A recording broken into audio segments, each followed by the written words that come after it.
الشيطان الرجيم بسم الله الرحمن الرحيم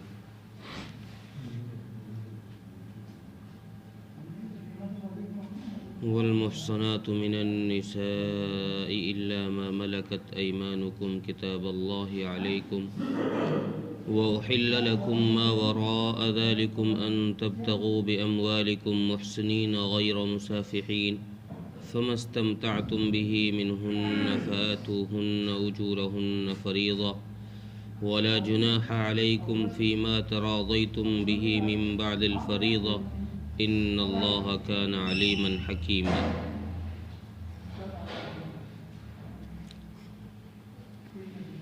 پچھلی آیت میں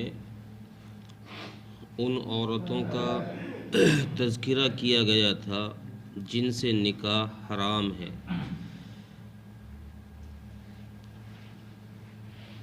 انہی عورتوں کی ایک کڑی اس آیت کے اندر بھی ذکر کی گئی ہے. نکاح کی حرمت کا ایک سبب اس آیت کے اندر بھی ذکر کیا گیا ہے.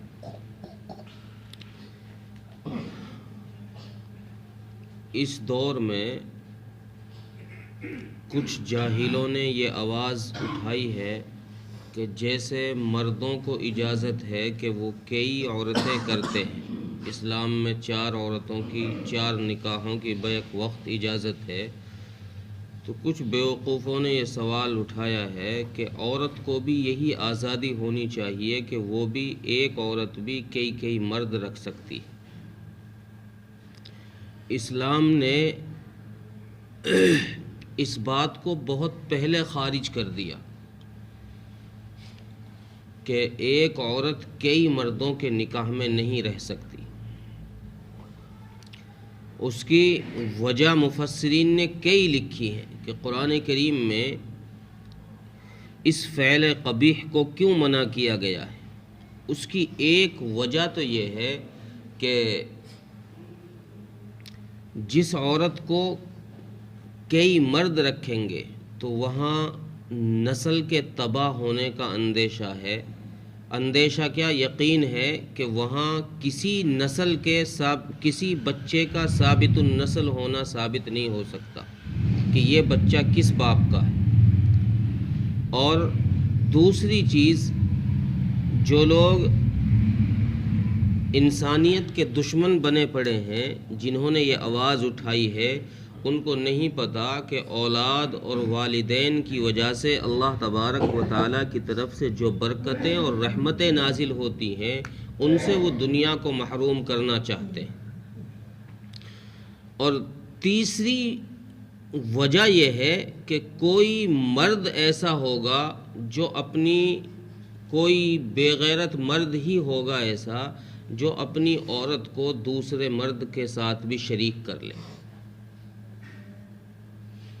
ایک عورت اس کے نکاح میں بھی ہو اور پھر وہی عورت دوسرے کے نکاح میں بھی ہو، تو کوئی بے شرم اور بے غیرت ہی مرد ایسا ہوگا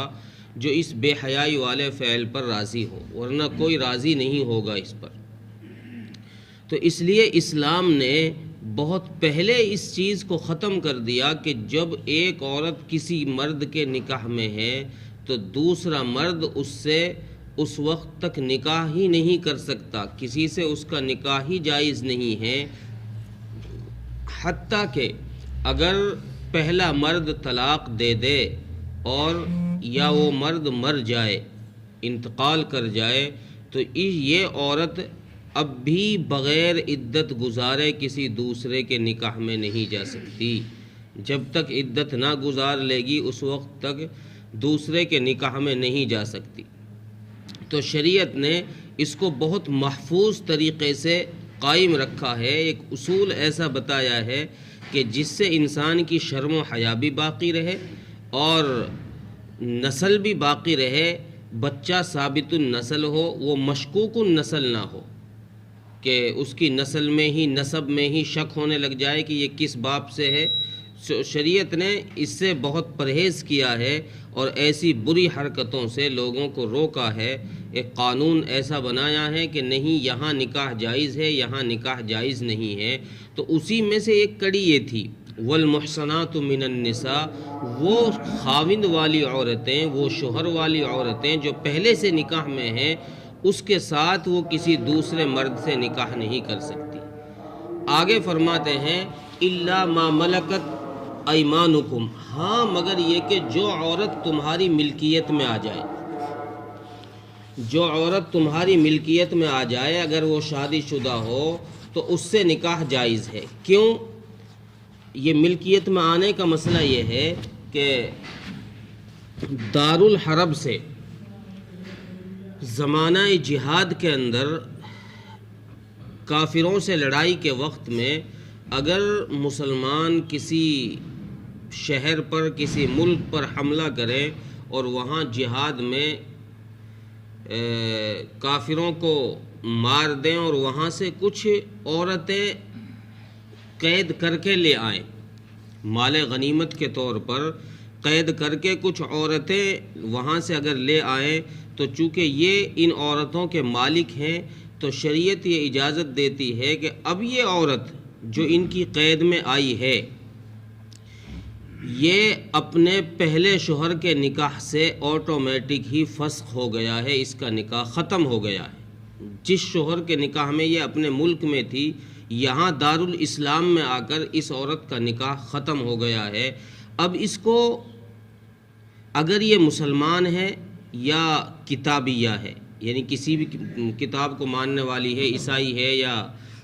انجیل، توریت، زبور میں سے کسی کو بھی ماننے والی ہے، تو کوئی بھی مسلمان اس سے نکاح کر سکتا ہے ایک حیض گزرنے کے بعد، تاکہ پتہ چل جائے کہ اس کا یہ حمل سے نہیں ہے، اس کا پیٹ صاف ہے، تاکہ اگلا آنے والا بچہ جو ہو تو اس کی نسل صحیح محفوظ رہ سکے۔ اس لیے اسلام نے اجازت دی ہے کہ یہ عورت ایک حیض گزارنے کے بعد اب اس سے نکاح کرنا جائز ہے، کوئی بھی اس سے نکاح کر سکتا ہے جس کی ملک میں یہ ہو۔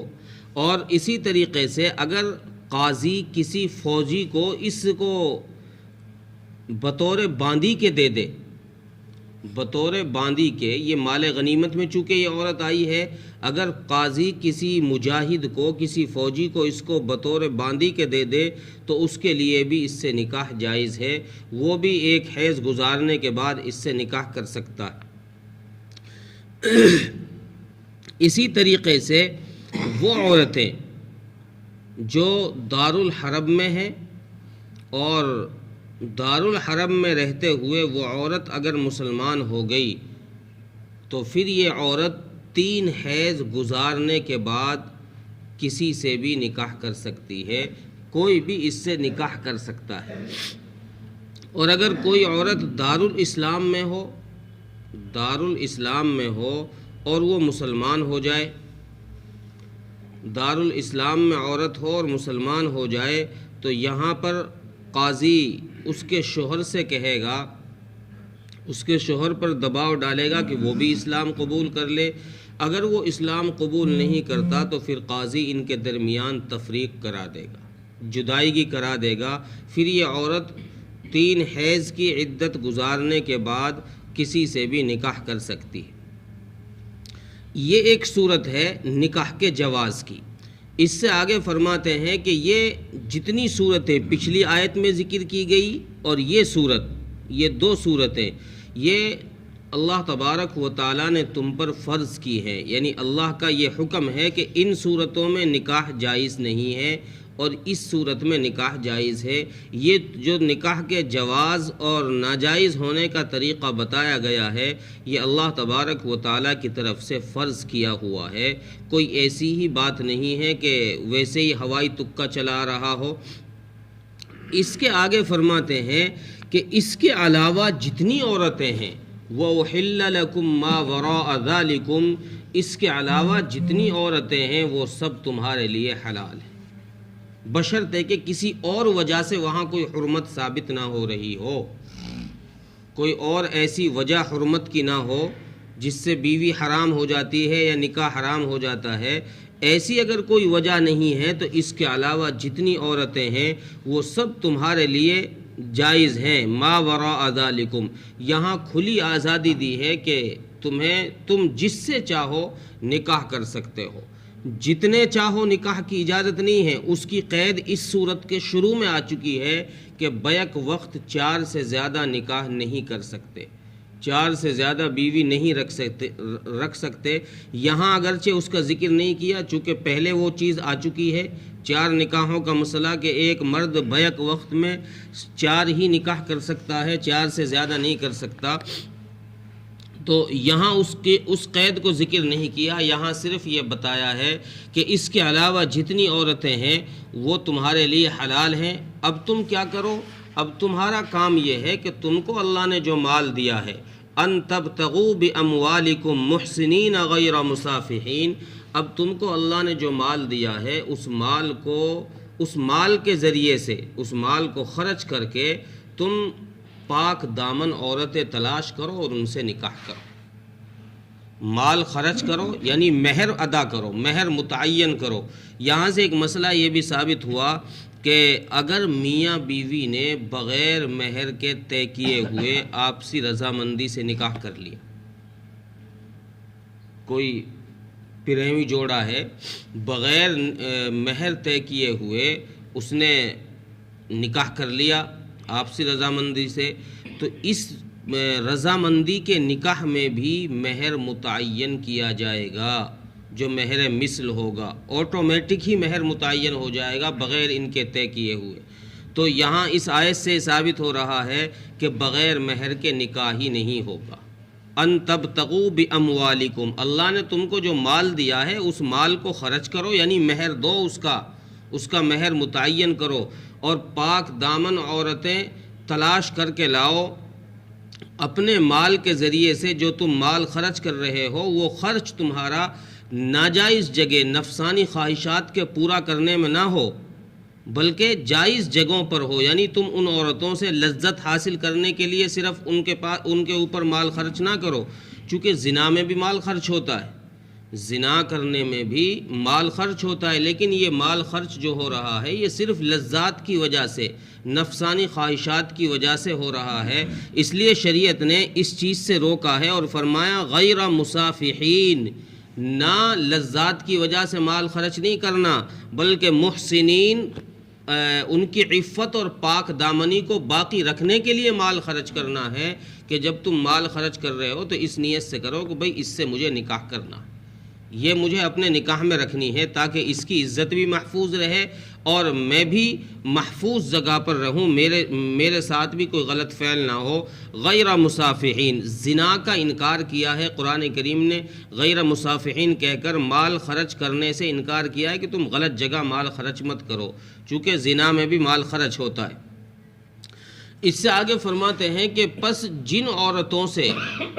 ان حلال عورتوں میں سے جن عورتوں سے بھی تم نے فائدہ حاصل کیا ہے, لذت حاصل کی ہے, تو ان میں ان کا جو مہر تم نے مقرر کیا تھا اس مہر کو اب ادا کر دو. فمستمتعتم به منہن, ان میں سے جس عورت سے بھی تم نے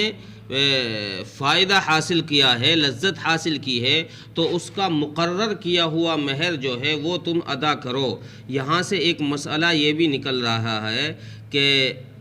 اگر کسی شخص نے کسی عورت سے نکاح کیا اور ابھی اس سے جماع نہیں کیا,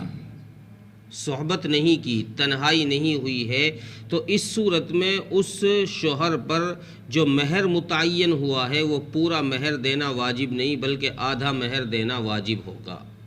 بغیر صحبت کیے ہوئے. فمستمتعتم اگر ہو گیا ہے یعنی اس سے صحبت کر لی ہے, فائدہ اٹھا لیا ہے, تو اب پورا مہر ہی دینا واجب ہوگا. اور آگے فرماتے ہیں کہ اگر یہ میاں بیوی مرد عورت آپسی رضامندی سے اس مہر میں سے کچھ کمی بیشی کرنا چاہیں کہ یار چلو 10,000 کا مہر, چونکہ احناف کے نزدیک 10 درہم سے کم تو مہر ہی نہیں ہے, اور 1 درہم چاندی کے 3.5 ماشے کا ہوتا ہے جو تقریباً 3,000 کے قریب 10 درہم کی قیمت بنتی ہے, تو اس سے کم تو مہر ہی نہیں ہوتا. تو فرماتے ہیں کہ اگر میاں بیوی آپسی رضامندی سے اس مہر میں کمی بیشی کر لیں, 10,000 کا مہر تھا, بیوی کہہ رہی چلو میں تمہیں 5,000 معاف کر دوں, تم 5 ہی دے دو,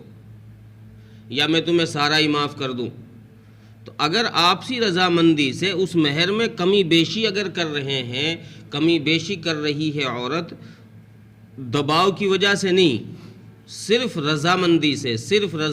سے، تو یہ بھی جائز ہے، یہ بھی کر سکتے ہیں. آخر میں فرماتے ہیں کہ اللہ تعالیٰ جاننے والے ہیں اور حکمت والے ہیں. اللہ دلوں کی نیت تمہاری جانتے ہیں، تم کس نیت سے کیا کام کر رہے ہو. نکاح کسی عورت کو اپنے قید میں لا رہے ہو، اپنے قبضے میں لا رہے ہو، تو اس کی عزت کو محفوظ کرنے کے لیے یا صرف نفسانی خواہشات کے لیے، یا جو مہر تم نے متعین کیا ہے اس مہر کو تم اپنی بیوی سے معاف کرا رہے ہو، تو رضامندی ہے یا کوئی دباؤ دے رکھا ہے. تو یہ سب باتیں ہیں. اللہ تبارک و تعالیٰ ان سب کو جانتے ہیں، اور اللہ تبارک و تعالیٰ نے جو یہ قانون بنایا ہے، یہ ضابطہ بنایا ہے، اس کے بنانے کی حکمت کو بھی اللہ تبارک و تعالیٰ ہی بہتر جانتے ہیں، اس سے بہتر کوئی نہیں جانتا. ترجمہ دیکھیں. والمحصنات من النساء، اور شوہر والی عورتیں بھی تمہارے لیے حلال نہیں ہیں، ان سے بھی تم نکاح نہیں کر سکتے. الا ما ملکت ایمانکم، ہاں مگر یہ کہ جو عورتیں تمہاری ملک میں آ جائیں، جو تمہارے قبضے میں آ جائیں. کتاب اللہ علیکم، اور یہ اللہ تبارک و تعالیٰ نے تم پر فرض کیا ہے. وَأُحِلَّ لَكُم مَّا وَرَاءَ ذَلِكُمْ، اس کے علاوہ جو ہیں وہ سب تمہارے لیے جائز ہیں، حلال ہیں. ان تبتغوا باموالکم محسنین غیر مسافحین، پس تم تلاش کرو اپنے مالوں کو خرچ کر کے ان کو نکاح میں لانے کے لیے ایسی عورتیں تلاش کرو پاک دامن کہ جن کو تم اپنے نکاح میں رکھو مال خرچ کر کے. غیر مسافحین، نہ کہ صرف نفسانی خواہشات کی وجہ سے، لذت حاصل کرنے کے لیے نہیں. فَمَسْتَمْتَعْتُمْ بِهِ مِنْهُنَّ فَآتُوهُنَّ أُجُورَهُنَّ فَرِيضَةً، پس تم ان میں سے جس سے فائدہ اٹھا لو تو اس کا مقرر کیا ہوا مہر اس کو ادا کرو. وَلَا جُنَاحَ عَلَيْكُمْ فِي مَا تَرَاضَيْتُمْ بِهِ مِنْ بَعْدِ الْفَرِيضَةِ، اور تم پر کوئی حرج نہیں ہے کہ اگر تم آپسی رضامندی سے اس مہر مقرر میں جو مقرر کیا ہے اس میں کچھ کمی بیشی کرو. ان اللہ کان علیما حکیما، بے شک اللہ تبارک و تعالی جاننے والے بھی ہیں اور حکمت والے بھی. اللہ تعالی عمل کی توفیق عطا فرمائے.